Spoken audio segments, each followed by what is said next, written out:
Ok, podemos então não começar pela tua avaliação sobre a questão do debate. Bom, eu tenho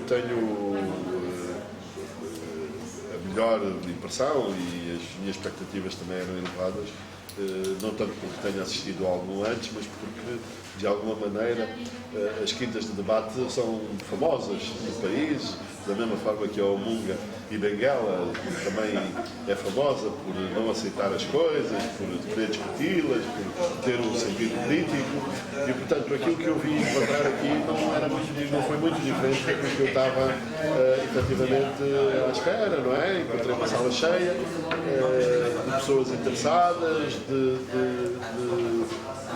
aqui, como eu mencionei também, aqui uma certa desigualdade no género, não é? Com muitos homens e poucas mulheres, mas portanto, enfim, correspondeu às expectativas e a única coisa que eu posso dizer é incentivar a que continuem assim, naquilo que depender de mim, estão perfeitamente à vontade, terei sempre o maior prazer, sempre que for solicitado para isso, em ajudar e ajudar a promover o debate, que eu acho que é fundamental para este país. Ok, nós hoje falámos sobre a questão da nossa situação económica, situação financeira, e obviamente que as coisas passam por divisas, falta de divisas, dívida e, portanto, mais importação do que exportação, dependendo do petróleo. Então, algumas perguntas aqui para começar mesmo pelo petróleo. Portanto, uma coisa que eu disseste é vamos rezar que o preço do petróleo suba e ao mesmo tempo aumentarmos a produção de petróleo. Mas dependendo só de um único produto, e se o produto de petróleo, esse combustível fóssil, que precisamente a nível do ambiente, há uma questão, não há uma pouco contentidade ética.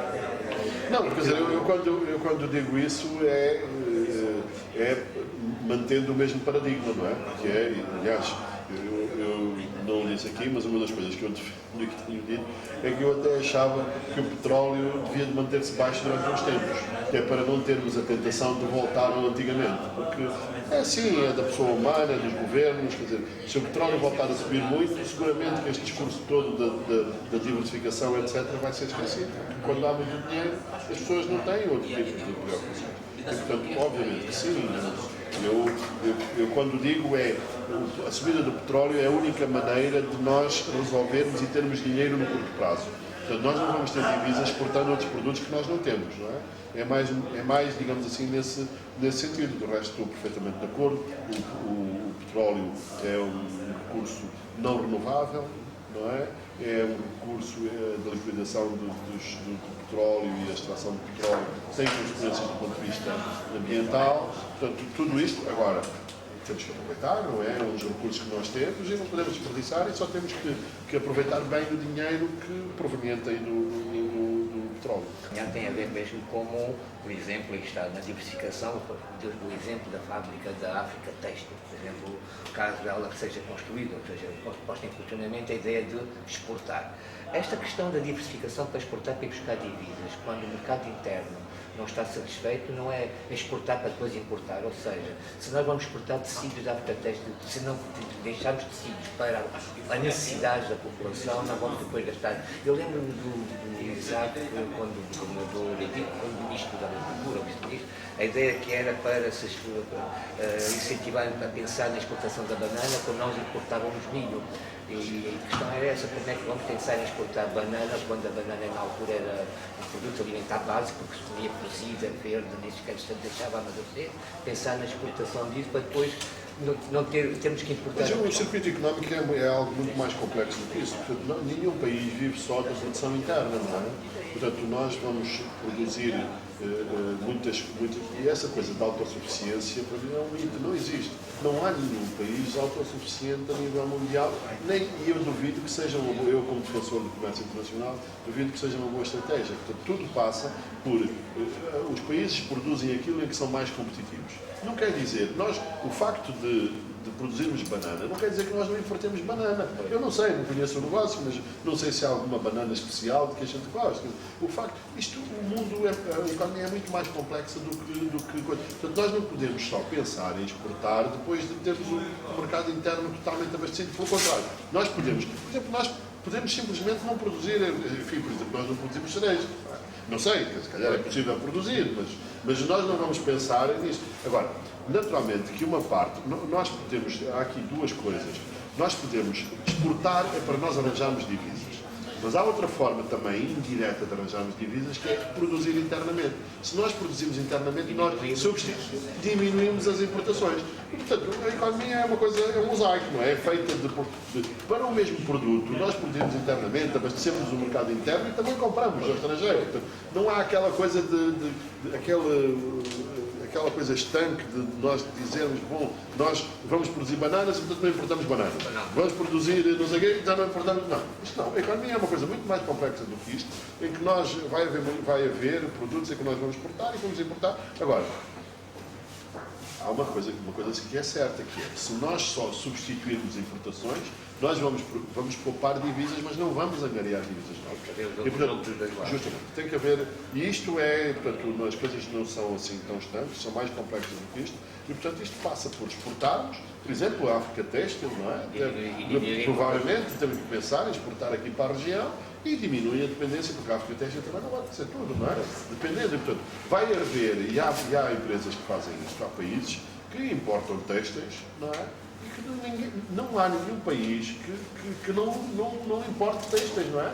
A China, por exemplo, que é talvez o maior exportador mundial de têxteis, a China também importa têxteis. Portanto, a economia é uma coisa complexa e tem que se fazer. É esse equilíbrio que tem que ser efetivamente encontrado. Agora, não há razão nenhuma para que nós dependamos a 100% de toda uma série de produtos. E, aliás, o que disseste também é verdade, não é? Nós, o facto de quem exporta, também às vezes tem que importar para, justamente, Angola não vai produzir tudo, nem vai ser autossuficiente. Este discurso de autossuficiência também é um discurso que não pega. Isso porquê? Porque uma das coisas que vamos a ver sempre a questão da diversificação está muito ligada precisamente à questão do petróleo, da exportação. Portanto, não se fala de uma diversificação no sentido duplo, no sentido de, por um lado, buscar divisas, mas por outro lado, satisfazer e baixar preços a nível monetário.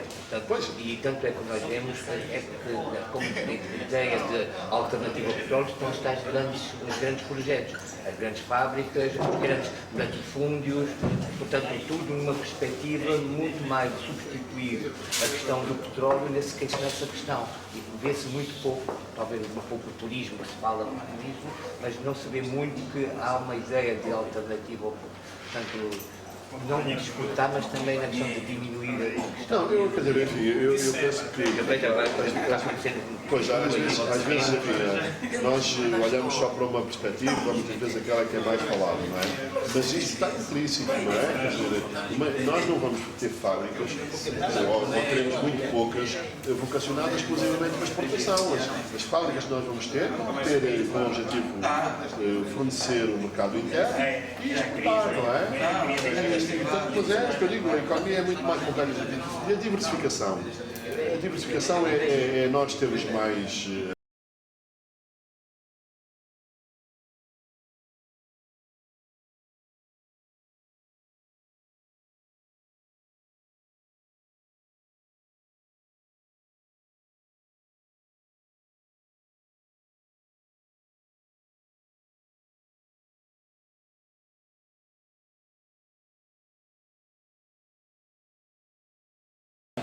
Uma das coisas que me parece que tem a ver também com isso, com a questão das divisas, tem sido agora, o que temos visto o que aconteceu com a Namíbia, acho que agora com a China, a questão de começar a usar as moedas locais nesta questão da troca. Isso é uma... O que é que isso significa? Eu acho que isso é o seguinte, na atual situação, se for dada a possibilidade ao governo de trocar kwanzas por outra moeda, qualquer que a menos que seja dólar do Zimbábue, que ninguém quer, não é? Mas tudo que seja ou dólares namibianos ou rands, nós todos vamos a correr e trocar os kwanzas. Aqui a solução passa por nós termos uma política. O valor de uma moeda, entre outras coisas, depende da confiança, depende do país, da credibilidade das políticas económicas, etc. Quando, aliás, não é por acaso, falou-se tanto no acordo com a China, mas esse acordo nunca sai. Porque a China não está interessada em ter kwanzas. Não é? Portanto, não há almoços grátis em economia, portanto, isto normalmente são swaps em que a China permite até um determinado limite que se troquem kwanzas, mas vai haver algures no fim em que Angola vai ter que dar a divisa. O que aconteceu com a Namíbia? O que aconteceu com a Namíbia foi que não havia namibianos que quisessem kwanzas. mas havia angolanos que queriam dólares namibianos. E então o que é que se aconteceu? Chegou a uma certa altura em que em que a Namíbia tinha o equivalente a 100 milhões de dólares em kwanzas e que não precisava desses kwanzas para nada e queria resgatar esses kwanzas. Portanto, o Banco Nacional de Angola teve que ir lá, digamos, comprar ou recomprar os kwanzas à Namíbia. Portanto, estas coisas são acordos que se falam, eu acho que não acrescentam nada, efetivamente, à nossa... Nem são essa, digamos assim, a solução. A nossa solução é nós termos políticas económicas credíveis e uma boa economia para dar confiança ao Kwanza. Por que as pessoas gostam dos dólares? É porque têm confiança no dólar. Nós temos atualmente uma disputa eleitoral nos Estados Unidos em que nós temos um senhor que é o Donald Trump, salvo a melhor opinião, muito pouca gente gosta dele e toda a gente até o considera um maluco. Mas isto, e no limite até tem alguma oportunidade de ser eleito. Portanto, ninguém dava nada por ele e ele vai ser o candidato republicano. Agora, as pessoas sabem que mesmo que o Sr. Trump seja eleito, não chega ao poder e faz aquilo que quer. Quer dizer, os Estados Unidos são uma democracia, são uma instituição e toda a gente tem confiança no dólar, independentemente de ser o Obama, o primeiro negro presidente dos Estados Unidos, pode ser o Trump. Porque agora não, em África não é assim, as pessoas não têm confiança em África. Porquê? Porque o Presidente acorda mal disposto e é capaz de tomar uma medida, um dia deixa ser as divisas, no outro dia já não deixa. É isso que está efetivamente em causa. O que nós precisamos em Angola, em geral, e também em África, é de políticos e políticas credíveis, que convençam as pessoas e que deem confiança nas moedas. Porque de outra maneira, quer dizer, não há aqui como disfarçar, não são acordos com a China, nem acordos com a Namíbia, nem acordos com a África do Sul, nem acordos com os Estados Unidos. Não é isso que resolve tudo. O problema é nós termos políticas credíveis que atraiam investidores e que deem confiança aos agentes económicos, porque ninguém está interessado em ter dólares em dólar. Eu não estou, porque se eu pago as minhas contas em kwanzas, porque é que eu vou querer dólares? Eu só quero dólares porque eu não tenho confiança no Kwanza. E o Kwanza não me dá confiança. Porque se eu tiver confiança no Kwanza, isto é, se a economia angolana funcionar bem, for diversificada, porque é o seguinte, imagina que nós somos dependentes da banana. Quer dizer, se há uma praga na banana, a nossa economia vai por aí abaixo. Agora, se nós dependemos do petróleo, da banana, das mangas, do molho de tomate, do têxtil, quer dizer, há uma coisa que está mal, mas as outras depois compensam. Porque todos os países, a Noruega, por exemplo, a Noruega é um país que também depende do petróleo, também está a sofrer com a queda do preço do petróleo, mas nós não temos notícia de que a coroa norueguesa esteja a desvalorizar, não temos notícia de que os noruegueses vão aos supermercados e não encontram papel higiênico ou que a inflação tenha disparado. Porquê? Porque a Noruega tem uma economia diversificada, que quando tem um problema consegue resolver, porque justamente, como se costuma dizer, uma mão lava a outra. Não é? Então, agora, duas coisas talvez que apareceram aqui juntas, que uma delas é tentar arranjar dinheiro através dos impostos, nomeadamente falou-se agora a questão do lixo, que isso possivelmente também estimula as pessoas a cobrar. E uma das coisas que nós temos visto tem sido as pessoas a reclamar, mas não sei até que ponto é reclamar concretamente a questão da taxa de circulação.